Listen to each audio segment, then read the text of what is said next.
Hello' বন্ধুসকল, welcome to take এডুকা। আজিৰ এই ভিডিঅ'টো PM কিষাণৰ হিতাধিকাৰীসকলৰ বাবে বহুত গুৰুত্বপূৰ্ণ। এই ভিডিঅ'টোত আমি আলোচনা কৰিম PM কিষাণৰ 19 নম্বৰ কিস্তিটো কেতিয়া ৰিলিজ কৰি দিয়া হ'ব আৰু বহুত পুৰণি আৰু নতুন হিতাধিকাৰীয়ে 18 নম্বৰ কিস্তিটো নাপালে। তেওঁলোকে কিয় নাপালে, তেওঁলোকে কি কৰিলে এই কিস্তিবিলাক পাব, এইবিলাক সকলো আলোচনা কৰিম এই ভিডিঅ'টোতে। তো দেৰি নকৰি আমি ভিডিঅ'টো আৰম্ভ কৰোঁ। বহুতৰে PM কিষাণৰ কিস্তি পেণ্ডিং হৈ আছে, কাৰণ তেওঁলোকৰ PM কিষাণৰ একাউণ্টত কিবা নহয় কিবা প্ৰব্লেম আছে। কি প্ৰব্লেম আছে তাক জানিবলৈ আপুনি যাওক PM কিষাণৰ অফিচিয়েল ৱেবছাইটত। তাত দেখা পাব আপুনি ন' ইয়ৰ ষ্টেটাছ নামৰ এটা অপশ্যন। ষ্টেটাছ কেনেকৈ চেক কৰে ইয়াৰ ওপৰত আমাৰ চেনেলত ডিটেইলছ ভিডিঅ' দিয়া আছে। মই এই ভিডিঅ'টোৰ শেষত নাইবা ডিছক্ৰিপশ্যনত তাৰ ডাইৰেক্ট লিংক দি থ'ম, আপোনালোকে চাব পাৰে। মেইনলি কিস্তি নোপোৱাৰ মেইন কাৰণ EKYC নাইবা বেংকৰ লগত আধাৰ লিংক নথকাই হয়।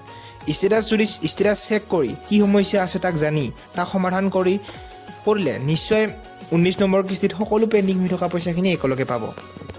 এতিয়া আহিছোঁ 19 নম্বৰ কিস্তিটো কেতিয়া দিয়া হ'ব।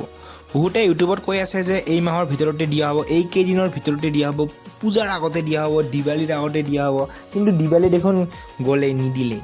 এইবিলাক সকলো ভিডিঅ' মিছা কৈ থাকে, আপোনাৰ জাষ্ট ভিউ ল'বলৈ কৈ থাকে।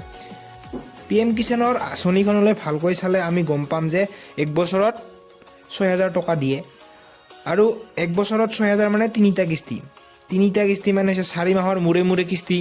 তাৰপিছত আপুনি সেই হিচাপত 18 নম্বৰ কিস্তি যদি অক্টোবৰত দিছে, তেনেহ'লে 19 নম্বৰ কিস্তিটো ফেব্ৰুৱাৰীত দিয়াৰ চান্স আছে, আৰু ফেব্ৰুৱাৰীৰ প্ৰথম সপ্তাহতে আপুনি পাই যাব। ষ্টেটাছটো চেক কৰি এই কেইদিনৰ ভিতৰতে আপুনি আপোনাৰ কি সমস্যা আছে তাক সমাধান কৰি লওক। যেতিয়া 19 নম্বৰ কিস্তিটো দিব, তেতিয়া আপোনাৰ সকলো পেণ্ডিং হৈ থকা পইচাখিনি পাই যাব, যদি সকলো সঠিকে থাকে। যদি কিবা বুজি পোৱা নাই তেনেহ'লে কমেণ্ট কৰিব পাৰে, আৰু যদি ভিডিঅ'ত কোৱা কথাখিনি কিবা ইনফৰ্মেটিভ পালে তেনেহ'লে ভিডিঅ'টো লাইক কৰি দিয়ক, আৰু এনেকুৱা ধৰণৰ ইনফৰ্মেটিভ ভিডিঅ' পাই থাকিবলৈ আমাৰ চেনেলটো ছাবস্ক্ৰাইব কৰি দিয়ক।